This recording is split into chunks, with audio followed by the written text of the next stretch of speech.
ফাতেমা, ও ফাতেমা শোনো রে, আজকে তোমাকে একটা বার্তা দিয়ে যায়। এ ফাতেমা, আজকে শোনো শোনো, আজকে ফাতেমা তোমার আগেও একজন কন্যা আছে, একজন নারী আছে, যেই নারী তোমার আগেও জান্নাতে যাবে। আমার ফাতেমার মনটা যেন খারাপ হয়ে গেল। বলে আমি হলাম জান্নাতের রানী, আমি তো আগে জান্নাতে যাব, অতএব আব্বা গো আমার আগে আবার কোন নারী জান্নাতে যাবে? কি এমন কাজ করেছে, কি এমন ভালো কাজ করেছে যে আমার আগেও জান্নাতে যাবে? ওগো আব্বা জান, আমি ওই মহিলাটিকে দেখতে যাই। আমার দয়ার নবী মায়ার নবী সাল্লাল্লাহু তাআলা আলাইহি ওয়াসাল্লাম বললেন, ও ফাতেমা শোনো শোনো, তোমার বাড়ির ডান পাশে রাস্তা হইয়া মোটামুটি 5 কিলোমিটার দূরে যাবে, যাওয়ার পরে একটা জঙ্গল পড়বে, ওই জঙ্গলের মধ্যে এক কাঠুরে আছে, ওই কাঠুরার একটা বাড়ি আছে, ওই বাড়িতে ওই মহিলাটিকে তুমি দেখতে পাবে। ওই মহিলা আর অন্য কেউ নয়, ওই মহিলাটা হলো কাঠুরিয়ার বিবি। ওই বাড়িতে যেই মহিলাটা আছে, ওই মহিলাটা তোমার আগে জান্নাতে যাবে। পরের দিন আমার মা ফাতেমা রাদিয়াল্লাহু তাআলা আনহা ওই বাড়ির দিকে আপনারা রওনা দিলেন। এবার বাড়ির দিকে যাওয়ার পরে ওই বাড়িতে দরজায় আওয়াজ দিলে, কে আছে গো? দরওয়াজাটা একবার খোলো। বাবাজি ভাইরা, ওই মহিলা যেন কোন রকমের কথাবার্তা বলে না। অনেকক্ষণ পর্যন্ত ডাকাডাকি করলে কিন্তু কোনো সাড়া শব্দ পেল না। কিন্তু দরওয়াজা নক করা আছে ভিতর থেকে। ফাতেমা রাদিয়াল্লাহু তাআলা আনহা জানতে পারলেন ভিতরে লোক আছে, কিন্তু ভিতর থেকে কোনো আওয়াজ পাওয়া যায় না। ফাতেমা রাদিয়াল্লাহু তাআলা আনহা তারপরের দিন বাড়িতে আসলেন, সেই দিন বাড়ি চলে আসলেন। তারপরের দিন আবার পুনরায় গেলেন, দরওয়াজায় যা সালাম দিলেন, আসসালামু আলাইকুম। সালামের উত্তর পাওয়া গেল। এবার বলল, ও নারী, ও আল্লাহর বান্দি শোনো, কালকে আমি অতক্ষণ পর্যন্ত তোমাকে কথা বললাম, তুমি কথা বললে না, আজকে তুমি কথা বলছো, কারণটা কি? ওই মহিলা বলল, ফাতেমা আমি জানতে পেরেছি, বুঝতে পেরেছি, আমি যার সঙ্গে যার আগে জান্নাতে যাব এটা আমাকে আল্লাহ তাআলা জানিয়ে দিয়েছে। তবে আমি বুঝতে পেরেছি তুমি জান্নাতের রানী, তুমি হলে আমার দয়ার নবীর কন্যা। আমারও মনে বড় সাধ তোমাকে দেখার, তোমার সঙ্গে কথা বলার মনে বড় সাধ। কিন্তু কালকে তুমি যখন আমাকে ডাকতেছিলে, আমার বাড়িতে আমার স্বামী ছিল না, আর আমার স্বামীর কোনো অর্ডার নেওয়া হয়নি যে কেউ আসলে আমি কথা বলবো, এইরকম অর্ডার আমার স্বামীর পাইনি। এই জন্য আমি তোমার সঙ্গে কথা বলতে পারিনি। স্বামীর কাছে তো অর্ডার নেওয়া হয়নি, এই জন্য তোমার সঙ্গে আমি কথা বলতে পারিনি। এখন অন্যজনের সঙ্গে কথাবার্তা বলা তো দূরের কথা, এখন বর্তমানে স্বামী যদি চেন্নাইয়ে থাকছে, বোম্বাইয়ে থাকছে, তো বিবি বুঝলেন চুপি চুপি বাপের বাড়ি চলে এসেছে, আবার চুপি চুপি চলে এসছে। এখন ও তো চেন্নাই আছে, তো খবরই পাবে না, জানতেই পাবে। অনেক স্বামী আছে জানেই না যে ও কবে বাপের বাড়ি চলে গেছে, চলে এসছে। কথা বুঝলেন না? এখনকার বিবিরা স্বামীদের আদেশ, স্বামীদের অর্ডার নেওয়ার প্রয়োজনই মনে করে না। এখন ওই যে বলে আগামী কালকে জিয়াগঞ্জে বাজার যাব, এখন স্বামী যদি বলে যে না বাজার যেতে হবে না, তুমি 4 দিন পরে যাও, তা আপনার হয় তরকারিতে লবণ হবে, আর না হলে ভাত ল্যাপটো হবে, আর না হলে মুখ ঘুরিয়ে কথা বলবে, কোনো না কোনো একটা আলামত আপনাকে দিবে। কথা বুঝতে পারলেন না? কিন্তু স্বামী তখন বুঝে নেবে যে হ্যাঁ আর যাওয়া লাগবেই। তখন স্বামী ওকে অর্ডার দেওয়া তো দূরের কথা, যদি বলে ঠিক আছে যাও, তো বলবে তুমি কি মানা করলে কেন? তাহলে এক কাজ করো, আমাকে একটা গাড়ি দেখে দাও। কথা বুঝলেন না? মানে দায়িত্ব আরো বেড়ে গেল। মা বোনেরা, কেমন বিবি কেমন স্বামী কেমন, একবার শিক্ষা নিয়ে না, জীবনী থেকে এই শিক্ষাগুলো নেওয়ার দরকার আছে, প্রয়োজন আছে। বলল, ফাতেমা আমি তো আমার স্বামীর কাছ থেকে অর্ডার নিইনি, এই জন্য আমি তোমার সঙ্গে কথা বলি না। আমার ফাতেমা রাদিয়াল্লাহু তাআলা আনহা বললে, ও কাঠুরিয়ার বিবি, ও আল্লাহর বান্দি, তবে তুমি তো অর্ডার নিয়েছো, কথা বলেছো, দরওয়াজাটা খোলো, আমি তোমাকে একবার দেখতে চাই। ওই কাঠুরিয়ার বিবি বলল, ফাতেমা তুমি আমাকে মাফ করবে, আমি আমার স্বামীর কাছ থেকে শুধু অর্ডার নিয়েছি যে আমি কথা বলতে পাবো কিনা। আমার স্বামী বলেছে কথা বলবে, কিন্তু বাড়িতে প্রবেশ করাবো, তোমাকে আমি দেখব, আমাকে তুমি দেখবা, এই অর্ডার কিন্তু আমার স্বামীর কাছ থেকে নেওয়া হয়নি। আমার ফাতেমা রাদিয়াল্লাহু তাআলা আনহা উনি চিন্তা করলেন যে আমাকে দেখার জন্য সবাই লালায়িত কাকায়িত, আর আমি যার কাছে আসছি সে স্বামীর অর্ডার ছাড়া বলছে নাকি দরজা খোলা হবে না। আমার ফাতেমাতুজ জোহরা রাদিয়াল্লাহু তাআলা আনহা বাড়িতে আসলেন, আর বাড়িতে আসার পরে চিন্তা করলেন আল্লাহ গো, ওই মহিলা আমার আগে জান্নাতে যাবে, ওই মহিলাকে আমি না দেখে আমি আরাম নিব না, পরের দিন যেন আবার বাইর হয়ে যায়। ইমাম হাসান রাদিয়াল্লাহু তাআলা আনহু উনি বলতেছেন মা গো তুমি কোথায় যাও প্রতিদিন? আমার মা ফাতেমা বললেন একজন কাঠুরিয়ার বিবির সঙ্গে দেখা করতে যাব। আমার ইমাম হাসান বলল আমিও যাব। তখন ইমাম হাসান রাদিয়াল্লাহু তাআলা আনহুর বয়স হলো 4 থেকে 5 বছর। বলল মা আমিও যাব। বলল ঠিক আছে চলো, কারণ বাচ্চা ছেলে যদি মা এবং বাপের সঙ্গে যেতে চায় দেখবেন বাপ মা ময়ায় পড়ে নিয়ে যায় না, যায় না। আপনি কাজে বেরোচ্ছেন, আপনি বাজারে বেরোচ্ছেন, এখন আপনার মেয়ে আপনার ছেলে যদি বলে যে আব্বা আমিও যাব, তো তাকে বাজারে কমসে কম না নিয়ে গেলেও একটু মুড়ের দিকে ঘোরাইয়া 2টা চকলেট কিনে দিয়া বুঝাইয়া সুজাইয়া বাড়িতে রেখে যায়, যাই না, যাই না। আমি যেই দিনে জালসায় বেরোবো সেই দিনে আমার একটা মেয়ে আছে, ওই মেয়েটা সেই দিনে আমাকে ধরবে, আব্বু কোথায়? বলে জালসায় যাচ্ছে। বলে আমিও যাব, মানে ও যাবে। 3 বছর বয়স, বুঝলেন না? 3 বছরের মেয়েকে যদি নিয়ে আসি তো বুঝলেন আমার ওয়াজ ভালোই হবে, বুঝতে পারলেন না? এই জন্য গাড়িতে ওকে উঠিয়ে একটু আমাদের ওই মাঠে একটু ঘুরিয়ে টুরিয়া ওই ক্যাডবেরি না হলে চকলেট বা কিছু আগে কিনে দিয়া আর মায়ের কাছে রেখে দিয়া, না হলে আমার মায়ের কাছে রেখে দিয়ে ওকে আসতে হয়, কথা বুঝলেন না? তা আমার মেয়ে যেমন আদরের ওই রকম সবারই মেয়ে তো আদরের, নাকি বলেন? সবারই আদরের। সুবহানাল্লাহ মাশাআল্লাহ। এই দেখেন বাবাজি ভাইরা, আমার ওই রকম ইমাম হাসান রাদিয়াল্লাহু তাআলা আনহু উনি যখন বললেন মা গো আমিও যাইতে চাই, আমার মা ফাতেমাতুজ জোহরা রাদিয়াল্লাহু তাআলা আনহা বললেন ঠিক আছে চলো তবে। এবার সঙ্গে করে নিয়ে চলে গেল। নিয়ে যাওয়ার পরে ওই কাঠুরিয়ার বিবির দরওয়াজায় আওয়াজ দেয়। এবার কাঠুরিয়ার বিবি বলতেছে ও ফাতেমা, ফাতেমা কালকে তুমি একাই ছিলে, আজকে যে একটা বাচ্চার আওয়াজ শোনা যায়, বলে এই বাচ্চাটা হলো আমার বাচ্চা ইমাম হাসান। বাচ্চা ছেলে ও সব কিছু বোঝে না, অতএব এই বাচ্চার সম্মুখে আসলে কোনো অসুবিধা নাই। কাঠুরিয়ার বিবি বলল ফাতেমা মাফ করবে, আমি আমার স্বামীর কাছে তোমার সঙ্গে সাক্ষাৎ করব বলে শুধু অর্ডার নিয়েছি, কিন্তু ইমাম হাসানের মুখে আমি যাব এই অর্ডারটা নেওয়া হয়নি, অতএব দরওয়াজা খোলা যাবে না।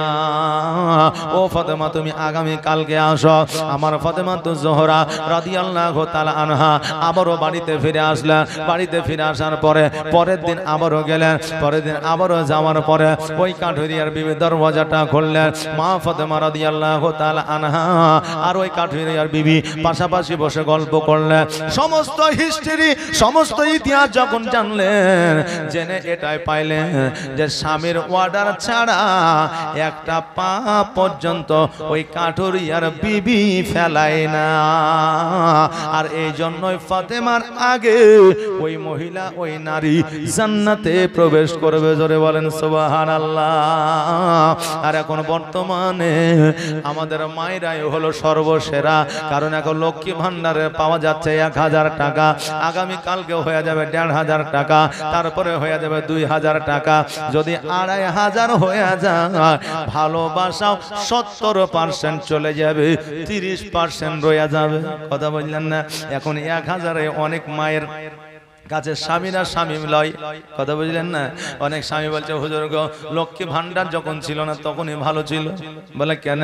বলে লক্ষ্মী ভান্ডার ছিল না, যা বলেছে তাই শুনেছে, এখন লক্ষ্মী ভান্ডার পেয়েছে, এখন আমাকে খোটা দিচ্ছে। লক্ষ্মী ভান্ডারের টাকা গেলে পাইছো খাইছো তাও হয়েছে না, হ্যাঁ? এখন আমাকে খোটা শুনতে হয়েছে। এই আমার মা বোনেরা, স্বামী যদি তোমার 1 মাসের লক্ষ্মী ভান্ডারের টাকা কেন, সারা জীবনের তোমার লক্ষ্মী ভান্ডারের টাকা যদি স্বামী শেষ করে দেয়, কর্কশ ভাষায় স্বামীর সঙ্গে কথা বলা যাবে না। আর ওই লক্ষ্মী ভান্ডারের টাকা তুলে যদি মদ খেলে, ওই স্বামীকে আপনার ওই স্বামীর জন্য বিচার করা পর্যন্ত তোমার প্রযোজ্য আছে। স্বামী যদি ওই লক্ষ্মী ভান্ডারের টাকা তুলে যদি মদ খেলে, জুয়া খেলে লাই, তো স্বামীর জন্য স্ত্রী বিচার পর্যন্ত করতে পারবে। স্বামীকে বিবিরা 3 জায়গায় শাসন করতে পায়। কয় জায়গায়? 3 জায়গায়। জানা আছে? জানা নাই। এখন আপনারা বলবেন যে আমরা শুনেছি শুধু স্বামীরাই বিবিকে শাসন করবে। এই মৌলবি আবার এমনই পাইলাম যে মৌলবি আবার বলছে যে স্বামীকেও স্ত্রী 3 জায়গায় শাসন করতে পারবে। হ্যাঁ, 3 জায়গায় স্বামীকে বিবিতে শাসন করতে পারবে। এটা আমার কথা নাই, এটা স্বয়ং আমার রাসূল পাক সাল্লাল্লাহু তাআলা আলাইহি ওয়াসাল্লামের কথা। 3 জায়গায় শাসন করতে পারবে, এটা আমার নবীজি বলেছেন। এখন আমার মায়েরা বলবে যে 3 জায়গায় শাসন কোন কোন জায়গায় শাসন? মৌলভী সাহেব একটু তাড়াতাড়ি বলেন। মানে ও বাড়ি যেই শাসন করবে, কথা বুঝলেন না? এমন কোন মা বোনেরা চায় না যে স্বামীকে আমার আয়ত্তে রাখি, আমার কথাই যাতে চলে, বুঝলেন না? আজকেই একজন আমারই ছাত্র হঠাৎ করে ফোন করে বলছে, হুজুর আপনার সঙ্গে দেখা করবো, আমার আসতে দেরি ওই জন্যই। তা আমি বললাম কোথায়? তো বলছে অমুক জায়গায় চলে আসেন। যাক, সব ক্লিয়ার করে বলা যাবে না, তো অমুক জায়গায় চলে আসেন। গেলাম, গাড়িতে উঠলো, গাড়িতে উঠে দুজনে গল্প করছি। তো এখন বলছে যে হুজুর আপনার বৌমা বলছে যে তোমার বাপ মাকে যদি দেখো তাহলে আমাকে ছেড়ে দিতে হবে। কথা বুঝলেন না? বলছে তোমার বাপ মাকে যদি দেখো তাহলে আমাকে ছেড়ে দিতে হবে, আমি তোমার ভাত খাবো না।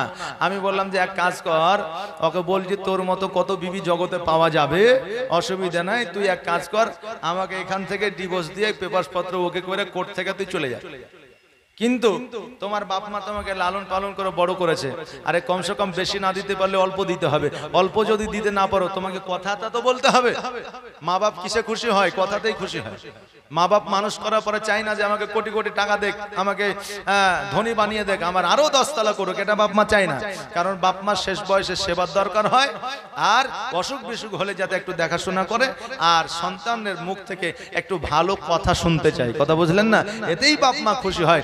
আমি বললাম যে বাপ মা আগে, বউ পরে। জগতে নারী অনেক আছে, অসুবিধা নাই। তো এইরকম অনেক নারী আছে যে স্বামীদের শাসন করতে চায়। এই মা বোনেরা, 3টা জায়গায় স্বামীকে শাসন করতে পারবে।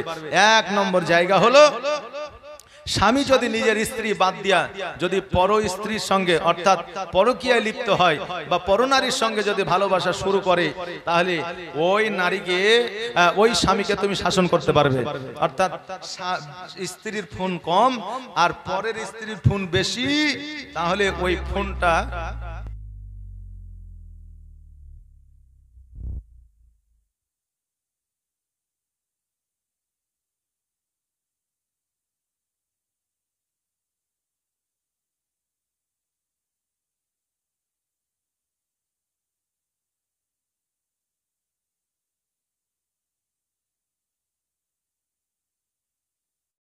2 মিনিট 1 মিনিট কথা বললে ওকে বিরক্ত লাগে, আর যখন পরের স্ত্রী ফোন করে তখন 10 মিনিট আধ ঘন্টা কথা বললেও মনে হয় যে 1 মিনিট বলেছে, তাই না? তাই এই জন্য বলা হয়েছে যে ওই জায়গাতে স্বামী স্ত্রী ওই জায়গাতে স্বামীকে শাসন করতে পারবে। দ্বিতীয় জায়গা হলো স্বামী যদি জুয়া খেলে, মদ খায়, তাহলে এই জায়গাতেও শাসন করতে পারবে, কারণ হারাম থেকে তাকে বাঁচাচ্ছে। কথা কি বুঝতে পারলেন না? তাকে গুনাহ থেকে বাঁচাচ্ছে। তৃতীয় নম্বর হলো যদি আপনার স্বামী যদি হারাম কাজে লিপ্ত হয়, তাহলে এই 3টা জায়গাতে স্ত্রী স্বামীকে শাসন করতে পারবেন, কারণ এরা এইগুলো হারাম কাজ, আর হারাম থেকে বিরত স্ত্রী করছে। এই জন্য স্ত্রীর নেকি হবে, বরঞ্চ গুনাহ হবে না, কিয়ামতের দিন জবাব দিতে হবে না। বাবাজি ভাইরা, কথা হলো আমার ফাতেমাতুজ জোহরা রাদিয়াল্লাহু তাআলা আনহা ওই কাঠুরিয়ার বাড়ি থেকে নিজের বাড়িতে আসলেন। আসার পরে আমার নবী পাক সাল্লাল্লাহু তাআলা আলাইহি ওয়াসাল্লামের কাছে গেলেন। যাওয়ার পরে বললেন, আব্বা গো, আজকে ওই কাঠুরিয়ার বিবি আমার আগে কেমন করে জান্নাতে যাবে? আমার নবীজি বললেন, হে ফাতেমা, তুমি যে ঘোড়ার পিঠে তুমি সাওয়ার হয়ে থাকবে, যে উটের পিঠে তুমি সাওয়ার হয়ে থাকবে, ওই উটের লাগামখানা ওই মহিলা ধরে থাকবে, আর ওই মহিলা আগে আগে যাবে, আর তুমি ঘোড়ার পিঠে সাওয়ার থাকবে। এই জন্য ওই নারী তোমার আগে জান্নাতে যাবে। তাই বলে এটা নয় যে জান্নাতে তোমার আগে মান ও সম্মান নিয়ে যাবে, কারণ আল্লাহ তাবারক তাআলা নারীদের মধ্যে, নারীদের সমাজে জান্নাতে তোমার মান ও শান সম্মান ইজ্জত আমার আল্লাহ বানায়া দিয়েছে।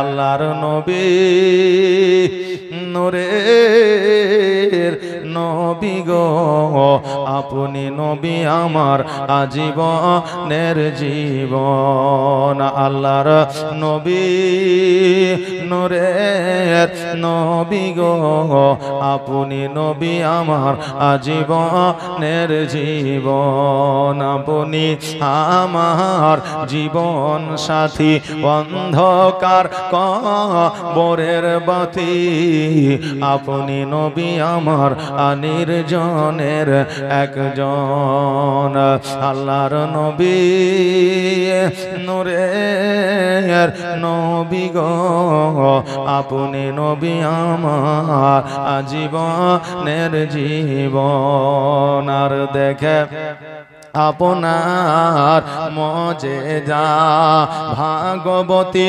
হয় খাদিজা সপে দিল নবী আজীবন আর মরণ আল্লাহর নবী নূরের নবী গো আপনি নবী আমার আজীবনের জীবন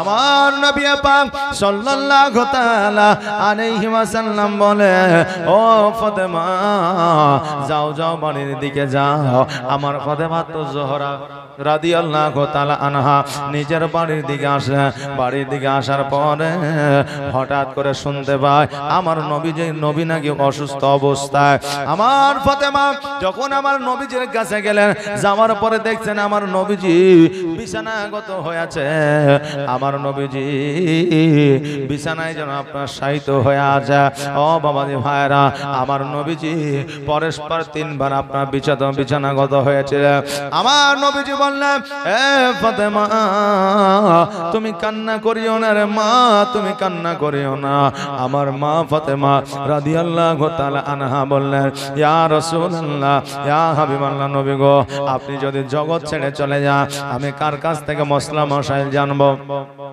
কার কাছ থেকে আমি আমার ভবিষ্যতের খবর নেব নবী গো আমি কার কাছ থেকে জানবো আমার দয়ার নবী মায়ের নবী সাল্লাল্লাহু তাআলা আলাইহি ওয়াসাল্লাম বললেন ও ফাতেমা শোনো আমার যাওয়ার পরে আমার ইমাম হাসান হোসেন থাকবে আমার যাওয়ার পরে চারটা খলিফায়ে রাশিদিন থাকবে আমার যাওয়ার পরে আলেম ওলামা থাকবে তারাই মসলা মাসাইল বলবে অতএব ফাতেমা আর তুমি কান্না করিও না আমার ফাতেমা তো জোহরা রাদিয়াল্লাহু তাআলা আনহা উনি যেন বাবা কান্না বন্ধ করে না কোন রকম ভাবে কান্না যেন বন্ধ হয় না আমার নবীজি ফাতেমাকে ডাকার পরে কানে কানে যেন কি বলে দিলেন আর আমার ফাতেমা যেন মিচকি হাসি দিলেন জোরে বলেন সুবহানাল্লাহ কিছুক্ষণ পরে আমার নবীজি দরওয়াজায় যেন আওয়াজ দেয় আমার ফাতেমা বললেন কে গো বলে আমি হলাম একজন আরবিয়ান আমি নবীর সঙ্গে একবার কথা বলতে যাই আমার ফাতেমা বললে যাও ফিরে যাও আমার আব্বা জান অসুস্থ এই সময় সাক্ষাৎ করা যাবে না এইভাবেই একদিন দুই দিন পার করে দিলাম একদিন দুই দিন ওই আরবিয়ান মানুষকে যেন আপনার ফিরিয়ে দেওয়া হলো 3 দিনের বেলায় আমার নবীজি বলছে ও ফাতেমা এই আরবিয়ান লোকটাকে আর ফিরিয়ে দিও না আসো আসো আমার কাছে পাঠিয়ে দাও আর তুমি একটা কাজ করো ওই দরওয়াজার আড়ালে তুমি লুকায়া যাও আমার ফাতেমা তো জোহরা রাদিয়াল্লাহু তাআলা আনহা ওই দরওয়াজার আড়ালে যেন লুকায়া গেল আর এইদিকে বাবা ওই আরবিয়ান লোকটা যেন বাড়িতে প্রবেশ করলে আমার নবীজিকে সালাম দিলেন সালাম দেওয়ার পরে বললে ও নবী আমি আর আরবিয়ান কোন মানুষ নয় আমি হলাম হযরতে আজরাইল আলাইহিস সালাম আমাকে আল্লাহ তাবারক তাআলা পাঠিয়ে যায় আপনাকে আল্লাহ ডেকেছে আপনি যদি যেতে চান নিয়ে যাব আপনি যদি যেতে না চান নিয়ে যাব না আমার দয়ার নবী বললে ও আজরাইল আলাইহিস সালাম আমার আল্লাহ যখন ডেকেছে আমি জগতে আর থাকতে চাই না আল্লাহ আমাকে দিদার করবে আমি আল্লাহকে দিদার করব আমি আর জগতে থাকতে চাই না চলো নিয়ে চলো এখন আমাদের যদি বলতো আজরাইল আসিয়া যে তোমার সময় শেষ তুমি চলো তা আমরা বলতাম দাঁড়াও সবে মাত্র জমিতে রায় ছিটায় আসলাম রায়টা একটু বড় হোক জি বলতাম না সবে মাত্র মেয়ের বিয়ে দিলাম একটা পোতা পুতিন হোক তারপরে আসিও তাও যদি না হয়, বলে সকাল থেকে খাইনি, দাঁড়াও একটু রান্নাটা হয়ে যাক, খাই দেয়া তারপরে যাব বলতাম। কিন্তু আমার নবীজি বললেন, আমার আল্লাহ যখন ডেকেছে আমাকে নিয়ে চলো। তবে আজরাইল, আমার আল্লাহ তাবারাক তাআলা তোমাকে যেইভাবে জান কবজ করতে বলেছে সেইভাবে করবা। তার আগে তোমাকে বলি, আমার উম্মত উম্মতের জানটা কেমন করে কবজ হবে, সেইভাবে আমার জানটা তুমি কবজ করো। আজরাইল আলাইহিস সালাম বললেন, ইয়া রাসূলুল্লাহ, ইয়া হাবিবাল্লাহ, নবী গো, আপনি যেটা চাইবেন সেইভাবে হবে। আমার নবীজি বললে, আজরাইল, আগে আমার উম্মত উম্মতির মতো করে জানটা কবজ করো, তারপরে তুমি আমার মতো করে জানটা কবজ করবা। হযরত ইসরাইল আলাইহিস সালাম আমার দয়ার নবীর বুকের যেমনই উপরে যেমনই হাত দিয়েছে, নবী আমার বলতেছে, আরে ইসরাইল, হাত তুমি রেখেছো, আর যেন মনে হচ্ছে সারা জাহানের পাহাড় পর্বতগুলা আমার বুকের উপরে চেপেছে। জোরে বলেন সুবহানাল্লাহ। আমার নবীজি বলতেছে, ও ইসরাইল শোনো, আমার উম্মত উম্মতি এত কষ্ট সহ্য করতে পারবে না, আমার উম্মত উম্মতি এত যন্ত্রণা সহ্য করতে পারবে না, তাদের মওতটাকে তুমি একটু আসান করে দাও। ইসরাইল আলাইহিস সালাম বলে, ইয়া রাসূলুল্লাহ, সেটা আমি জানি না, আমার আল্লাহ তাবারাক তাআলাকে বলতে হবে। আমার নবীজি আল্লাহ তাবারাক তাআলা কাছে হাত উঠালে, আমার নবীজি বলে, আল্লাহ গো, এত যন্ত্রণা আমার উম্মত উম্মতি সহ্য করতে পারবে না। ওগো আল্লাহ, আমার উম্মত উম্মতির মওতটাকে আসান করে দাও। আমার আল্লাহ তাবারাক তাআলা বললেন, হাবিব গো, তোমার দেওয়া আমি কোনোদিন ফিরাইয়া দিই না, আজকেও ফিরাইয়া দিব না, কিয়ামত পর্যন্ত ফিরাইয়া দিব না। আমার হাবিব, যাও যাও যাও, আমি তোমার উম্মত উম্মতির মওতকে আসান করে দিলাম। যদি তোমার উম্মত উম্মতি মুমিন হয়ে যায়, তোমার উম্মত উম্মতি যদি মুমিন হয়, আমি কথা দিলাম তার এমন ভাবে মওত হবে যে একটা বাচ্চা ছেলে মায়ের দুগ্ধ পান করতে করতে যেমন ঘুম চলে যায়, জানতেও পারে না, ওই মওত মুমিনের ওই রকম ভাবে হবে। মওত হবে সে নিজেই জানতে পারবে না। আমার দয়ার নবী মায়ের নবী সাল্লাল্লাহু তাআলা আলাইহি ওয়াসাল্লাম উম্মত উম্মতের মওতটাকে আসান করে দিলেন। আমার নবী পাক সাল্লাল্লাহু তাআলা আলাইহি ওয়াসাল্লাম বলে, ও ইসরাইল, আর দেরি করিও না, দেরি করিও না। আমার সম্মুখে আমার ফাতেমাতুজ জোহরা রাদিয়াল্লাহু তাআলা আনহা দাঁড়িয়ে আছে, যদি সে জানতে পারে তুমি আজরাইল আমার জানটা কবজ করতে এসেছো, আমার ফাতেমা জানটা কবজ করতে দিবে না। যাও যাও যাও, আমার প্রাণটাকে তুমি নিয়ে যাও। হযরত ইসরাইল আলাইহিস সালাম আমার নবীজির প্রাণটাকে নিয়ে আসমানে গেলেন। আমার আল্লাহ তাবারাক তাআলাকে বলে, আল্লাহ গো, এই জানটাকে কোথায় রাখবো? বলে, জান্নাতে রেখে দাও। বলে, আল্লাহ গো, এই নবীজি জান্নাতে জুতো মুবারক পরিধান করে গিয়েছে, এই যে এই জান্নাতের মধ্যে এই জানটাকে রাখলে নবীর অসম্মান হবে। আমার আল্লাহ তাবারাক তাআলা বলে, তবে আরশে আজিমে রেখে দাও। বলে, আরশে আজিমে আমার নবীজি জুতো মুবারক পরিধান করে উঠেছে, সেই জায়গা তো রাখা যাবে না। আমার আল্লাহ বলে, ইসরাইল, আমি আল্লাহ, আমি যেটা জানি তুমি সেটা জানো না। যাও যাও যাও, আমার নবীর জান মুবারক যেই জায়গায় ছিল আবার পুনরায় সেখানে তুমি রেখে দাও। হে বাবা, মোবাইলে যদি ব্যাটারি থাকে, ওই ব্যাটারিটা যদি খুলে নেন, মোবাইলে কাজ হবে না। আর যখনই আবার মোবাইলে ব্যাটারি লাগিয়ে দিবেন, সুইচ টিপলে অন হয়ে যাবে, হবে না? হবে। ও বাবা জি ভাইরা, যেই পাখির প্রাণ আপনি নিয়ে যাবেন, আবার প্রাণটাকে ফিরে দিবেন, তবে আবার জিন্দা না মরা? জিন্দা। নবীর প্রাণটা নিয়ে গিয়েছিল ঠিকই, কিন্তু পুনরায় আবার নবীর যে জায়গায় প্রাণ ছিল ওই জায়গায় রেখে দেওয়া হয়েছিল। অতএব নবী আমার জিন্দা, তখনও ছিল জিন্দা, এখনো আছে জিন্দা, কিয়ামত পর্যন্ত থাকবে জিন্দা। জোরে বলেন সুবহানাল্লাহ। আমার ফাতেমাতুজ জোহরা রাদিয়াল্লাহু তাআলা আনহা এবার নবীর কাছে আসিয়া আব্বা আব্বা বলে ডাক দেয়, কিন্তু নবী আর সাড়া দেয় না। হযরতে ফাতেমাতুজ জোহরা রাদিয়াল্লাহু তাআলা আনহা জানতে পারলেন, বুঝতে পারলেন যে আমার আব্বা আর এই জগতে থাকবেন না, পরের জগতে চলে যাবে। আমার ফাতেমা বলেছিলেন আমি যদি জানতে পারতাম, আমি যদি বুঝতে পারতাম ওটা ইসরাইল ছিল, আমি আজকেও ঘরের মধ্যে প্রবেশ করতে দিতাম না। সবাই যেন অসাধারণ কান্না করতে আরম্ভ করলেন। কারণ হইল আমার নবীর শোকে পাগল হয়ে যাইয়া ওই মদিনায় একদিন নয়, 2 দিন নয়, 7 দিন পর্যন্ত মানুষ শোক পালন করেছে। আমার নবীর প্রেমে পাগল হইয়া ওই মদিনার মানুষেরা 7 দিন পর্যন্ত নামাজও পড়ে নাই, রোজাও করে নাই, আজানও দেয় নাই, এমনকি খাবারও পর্যন্ত খায় নাই। খাবার খাওয়া তো দূরের কথা, বাড়িতে রান্না পর্যন্ত হয় নাই। শিশু বাচ্চাগুলো পর্যন্ত মায়ের দুগ্ধ পর্যন্ত পান করে নাই। জোরে বলেন সুবহানাল্লাহ।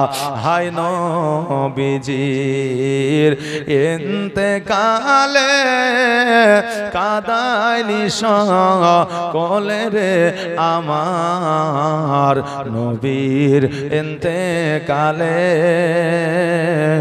হায় নবীজির ইন্তেকালে কাদাইলি সকলে রে আমার নবীর ইন্তেকালে। সাহাবীরা কেন্দে কেন্দে বুক ভাষায় চোখের জলে রে আমার নবীর ইন্তেকালে। হায় নবীজির ইন্তেকালে কাদাইলি সকলে রে আমার নবীর ইন্তেকালে। মা ফাতেমা কেন্দে বলে কোন দুনিয়ার মায়ার জালে ফেলে গেলে গো আমার নবীর ইন্তেকালে। হায় নবীজির ইন্তেকালে কাদাইলি সকলে রে আমার নবীর ইন্তেকালে। আল্লাহুম্মা সাল্লি আলা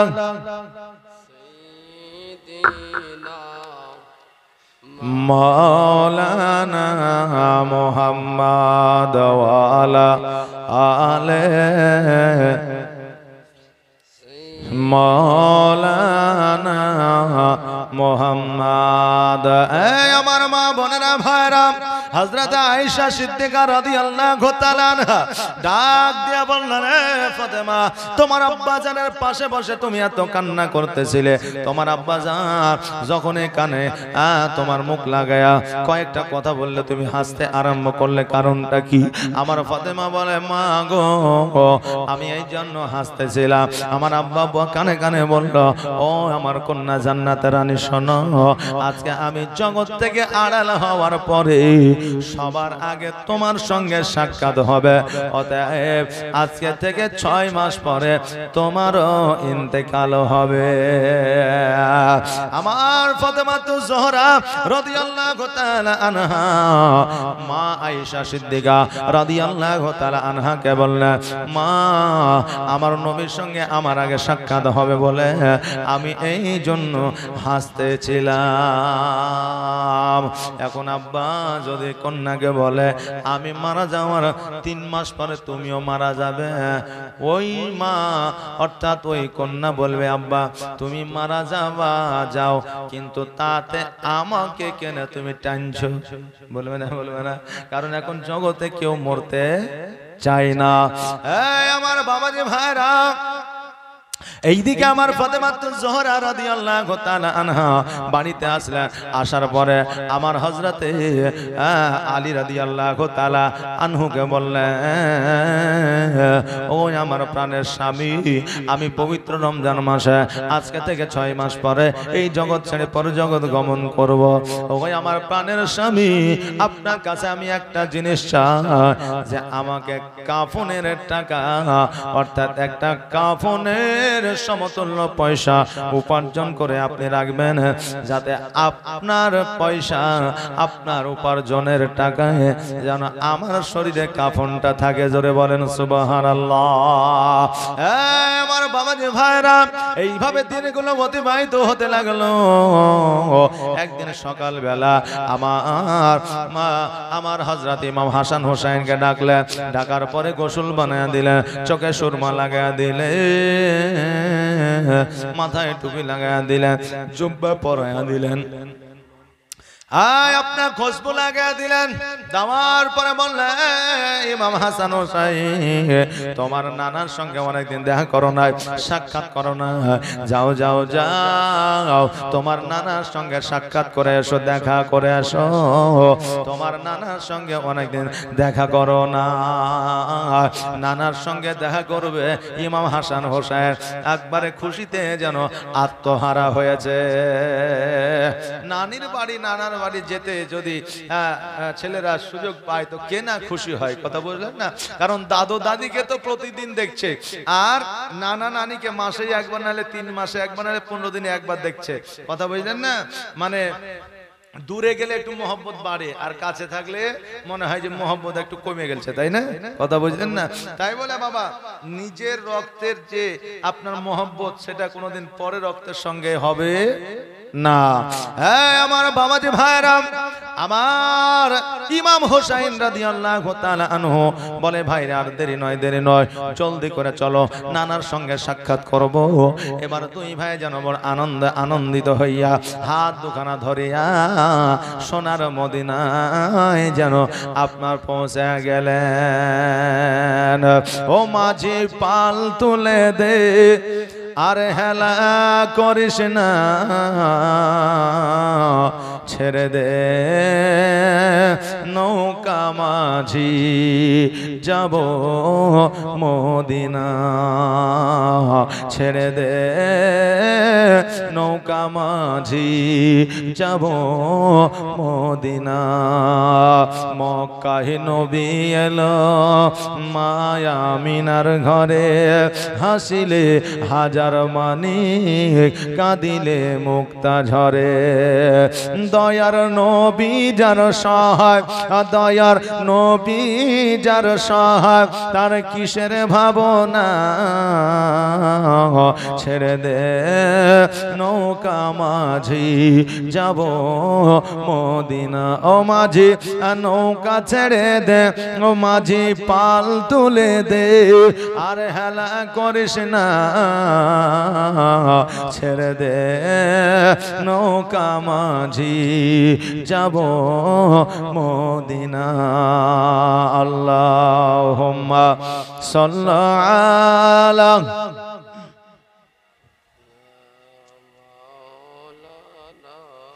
মুহাম্মাদ ওয়া আলা আলে মৌলানা মুহাম্মদ সাল্লাল্লাহু আলা মুহাম্মাদিন।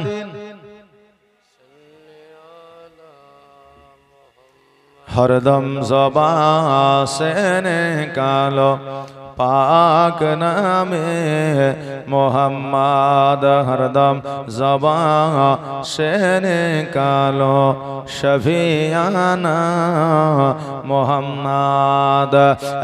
আমার বাবাজি ভাইরাম, ইমাম হাসান হোসেন নবীজি রওজা মুবারক আসিয়া নবীজিকে আমার সালাম দিলেন, আসসালামু আলাইকা ইয়া রাসূলুল্লাহ, আসসালামু আলাইকা ইয়া হাবিবাল্লাহ। কবরে এসে যেন আপনার সালাম দেয়, সালামের যেন উত্তর দেয় না, আমার নবীজি যেন কথা বলে না। ইমাম হাসান হোসেন কতবার করে আমার নবীজিকে ডাকলেন, নবীজি যেন আওয়াজ দেয় না। এবার হঠাৎ করে যেন একটা গায়েবী আওয়াজ আসে, আমার নবীজি যেন বলতেছে, ওই আমার কলিজার টুকরা, ওরে আমার নয়নের তারা, ও ইমাম হাসান হোসেন, আজকে আমার কাছে না থাকিয়া জলদি করে তুমি বাড়িতে যাও, তোমার মায়ের সঙ্গে শেষ কথা বলে না, কারণ তোমার মা আজকে এই জগৎ ছেড়ে পরের জগতে গমন করবে। এইদিকে আমার মা ফাতেমাতুজ জোহরা রাদিয়াল্লাহু তাআলা আনহা নিজের স্বামীর পোশাক আশাকগুলো যেন পরিষ্কার করতেছে, দুই সন্তানের পোশাক আশাকগুলো যেন পরিষ্কার করতেছে। জিবরিল আলাইহিস সালাম এসে বলে, ও মা ফাতেমা জান্নাতের রানী, আজকে আমি তোমার বাড়ির কাজকর্ম করে দিই, আজকে এই কাজকর্মগুলো আমি করব। ফাতেমা বলল, না, আজকে আমার শেষ দিন, আমি সব কাজ বাড়ির করে যেতে যাই। সমস্ত জামা কাপড় পরিষ্কার পরিচ্ছন্ন করে নিজে আপনার গোসল বানায় সব কিছু কমপ্লিট করিয়া এক ঘরের মধ্যে একটা সাদা কাপড় গায়ে দিয়া যেন আমার ফাতেমাতুজ জোহরা রাদিয়াল্লাহু তাআলা আনহা যেন শুয়ে পড়লেন।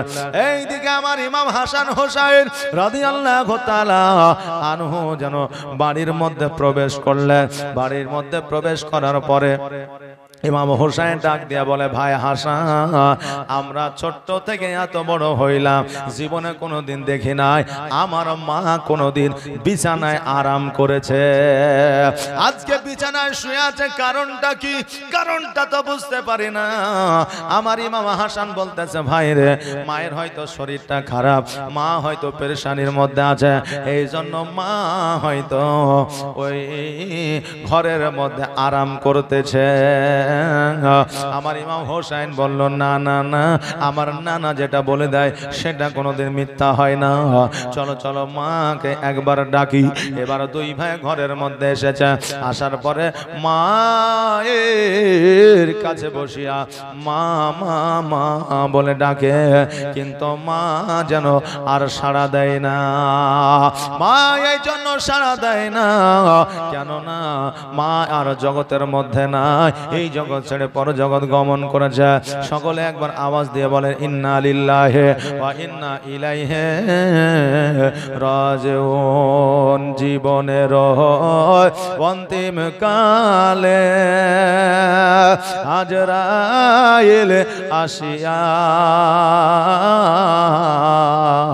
সোনার জীবন যাবে রে লইয়া,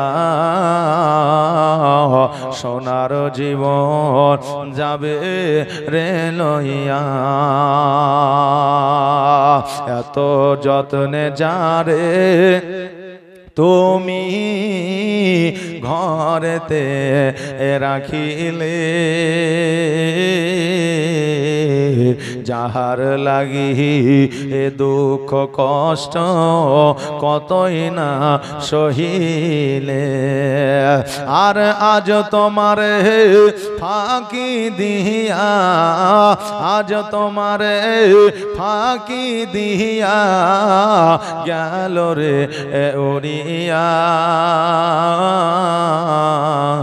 সোনার জীবন যাবে রে লইয়া। কবর তোমার মাটির ঘর, মাটির বিছানি, চতুর্দিকে মাটি তোমার বাঁশেরই ছাউনি, আর কেমন করে রইবি রে ভাই, কেমন করে রইবি রে ভাই অন্ধকার কবরে, সোনার জীবন যাবে রে লইয়া।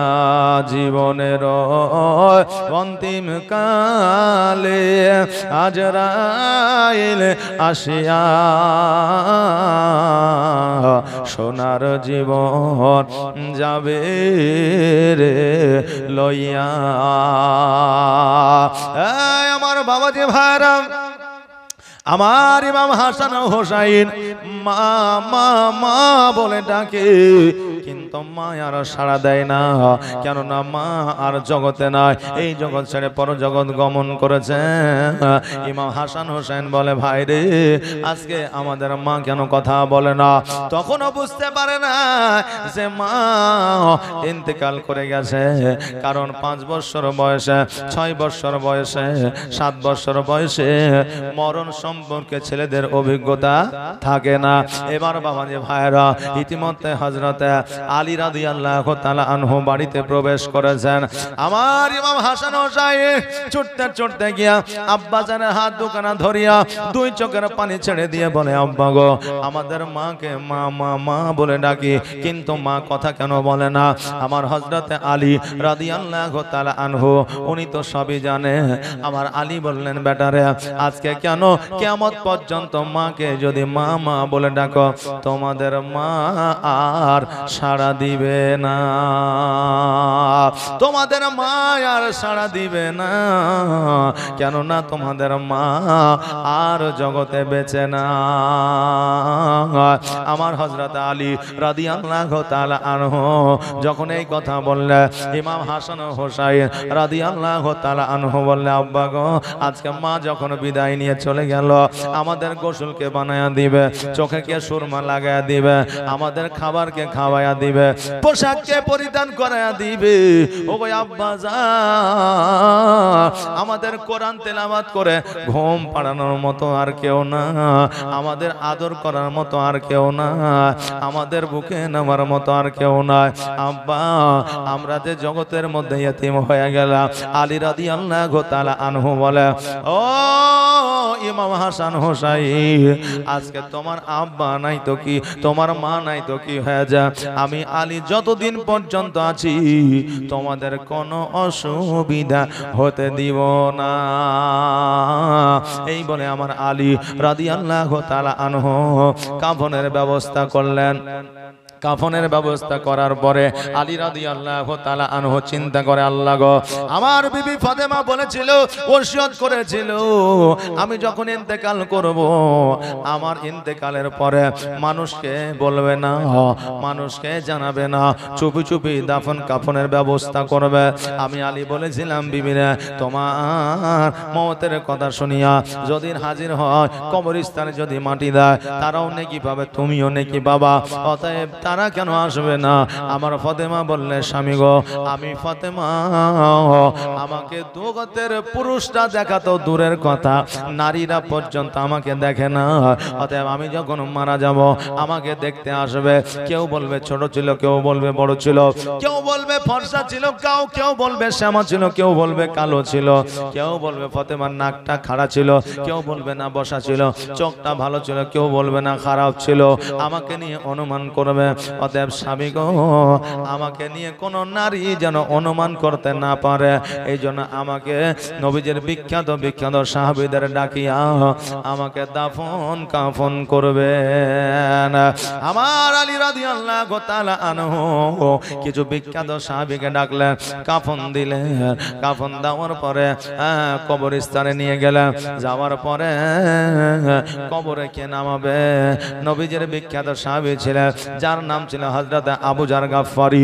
ওই আবু জার গাফফারি আমার ফাতেমাকে কবরে নামালেন। কবরে নামার পরে বললেন, হ্যাঁ কবর শোনো, এটা হলো নবীর বেটি ইমাম হাসান হোসেনের মা হযরতে আলীর বিবি। অতএব এই কবর এই ফাতেমার সঙ্গে যেন কোনো প্রকারের বেয়াদবি না হয়ে যায়। কবর বলল, হে আবু জার গাফফারি, শোনো রে, আমার ফাতেমাকে আল্লাহ নিজে জান্নাতের রানী বলে ঘোষণা করেছে, আর আমি কবর ফাতেমার সঙ্গে বেয়াদবি করতে পারি না। আমি কবর যারা জগতের মধ্যে আমল করবে না, নামাজ পড়বে না, রোজা করবে না, আমি কবর তাদেরকে এমন শাস্তি দেব যে তারা ওই শাস্তিতে তাদের হাড় হাড্ডি গুলা আটার মতো পেশায় হয়ে যাবে। আমি কবর আমার কাছে তারা পরিত্রাণ পেয়ে গেলে সব জায়গায় পরিত্রাণ পেয়ে যাবে, আর আমার কাছে যদি পরিত্রাণ না পায় কোন জায়গায় পরিত্রাণ পাবে না। আমার হযরতে আবু জার গাফফারি এই কথা বলে আমার মা ফাতেমা রাদিয়াল্লাহু তাআলা আনহাকে যেন আপনার দাফন করে দিলেন। এ বাবাজি ভাইরা, আমার মা ফাতেমা জীবন যাপন যেভাবে করেছেন, জীবনী থেকে আমার মা ফাতেমার ইতিহাস থেকে যদি আমরা এই গুণগুলো, এই কথাগুলো, এই বার্তাগুলো যদি আমরা উঠায়া ধরি, আমাদের জীবনের পরিবর্তন ঘটে যাবে। নচেত আমাদের জীবনের পরিবর্তন ঘটা সম্ভব নয়। আমার মন যাইয়ার দিল যাইয়ার মুর্শিদ নিজে এর দেশে যায়। আমার মন যাইয়ার দিল যাইয়ার মুর্শিদ নিজে এর দেশে যায়। ও মুর্শিদ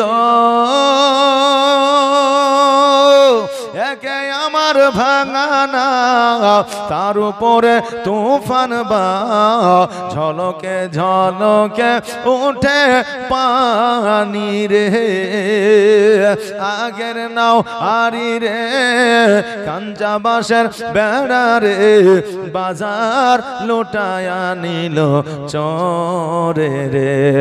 আমার মন যাইয়া রে দিল যাইয়া রে মুর্শিদ নিজে এর দেশে যায়।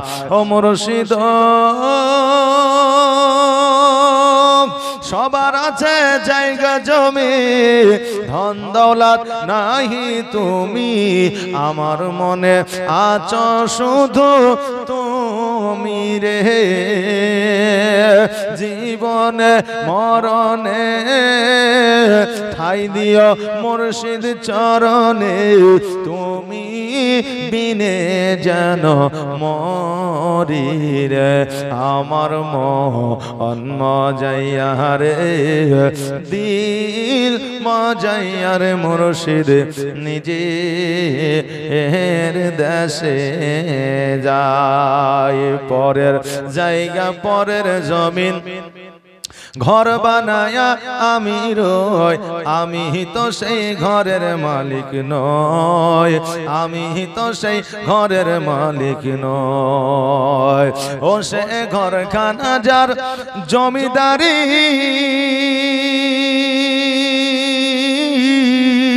আমি পাই না তাহার হুকুম জারি। ও সে ঘরখানা যার জমিদারি, আমি পাই না তাহার হুকুম জারি। আমি পাই না জমি তারের দেখা, আমি পাই না জমি তারের দেখা।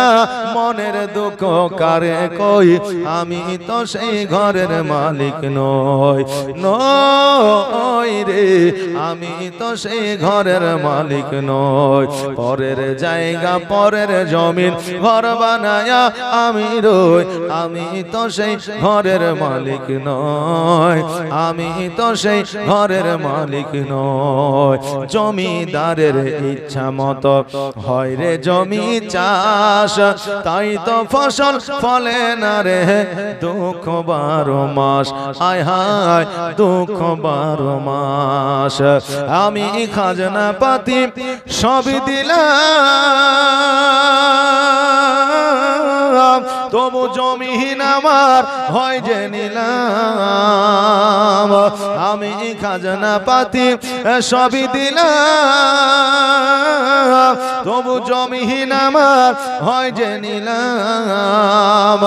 আমি পাই না জমি দারের দেখা, আমি পাই না জমি দারের দেখা। মনের দুঃখ কারে কয়, আমি তো সেই ঘরের মালিক নই নই রে, আমি তো সেই ঘরের মালিক নই। পরের জায়গা পরের জমিন ঘর বানায়া আমি রই, আমি তো সেই ঘরের মালিক নই, আমি তো সেই ঘরের মালিক নয়। আল্লাহুম্মা সাল্লি আলা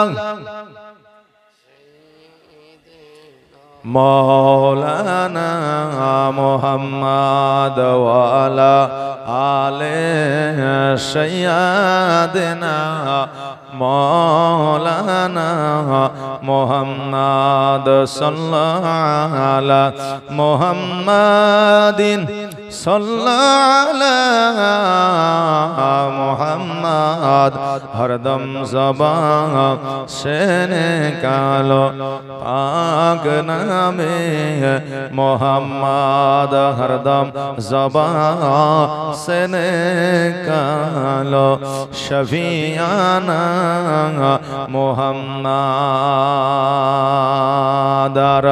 আমারে আদিনাই নিবাহানি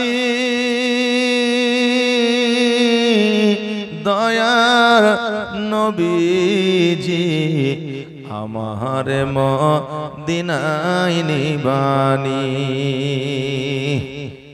খালু আমার আরাম লিয়া তখন আসছে জি সুবহানাল্লাহ। কিন্তু যার শেষ ভালো তার সব ভালো, কথা বুঝলেন না? শেষের বেলায় এসেছে দুয়াটাই তো মেন, তাই না? জি, তো দুয়াতে এসেছে এই জন্য আপনারা আলহামদুলিল্লাহ পড়েন। সুবহানাল্লাহ, মাশাআল্লাহ। এই দেখেন খালুও চলে এসেছে আর মোটামুটি আমার আলুর দামও বাড়িয়ে গেছে, কথা বুঝলাম না? হ্যাঁ, তো কয়েকটা নাত বলে যেহেতু জীবনই শেষ সবিশেষ, খালু হয়তো কিছু বলবে শেষ সময়ে, আমি একটা নাত বলে যাই হোক আপনাদের সম্মুখীন দিব। দর্শকও সেই রকম অবস্থা, কারণ কারেন্টে যদি ভোল্টেজ না থাকে দেখবেন তো লাইট ভালো দিতে পারে না, জ্বলবে নিভাবে, তাই না? তো বক্তাদের ভোল্টেজ হচ্ছে শ্রোতা, শ্রোতা যদি না থাকে তো বক্তার ভোল্টেজ খুব একটা আসে না, চলবে দিক দিক করে চলছে, কথা বুঝলেন না? যাই হোক, আর আমারে মদিনায় নিবানি দয়ার নবীজি, আমারে মদিনায় নিবানি নবী, আমারে মদিনায় নিবানি নবীজি, আমারে পাগল বানায়া আছো মদিনায় লুকায়া, আমারে পাগল বানায়া আছো মদিনায় লুকায়া, অন্তরেতে মদিনার পুরানি নবী, অন্তরেতে মদিনার পুরানি দয়ার নবীজি, আমারে মদিনায় নিবানি, তুমি আমারে মদিনায় নিবানি দয়ার নবীজি, আমারে মদিনায়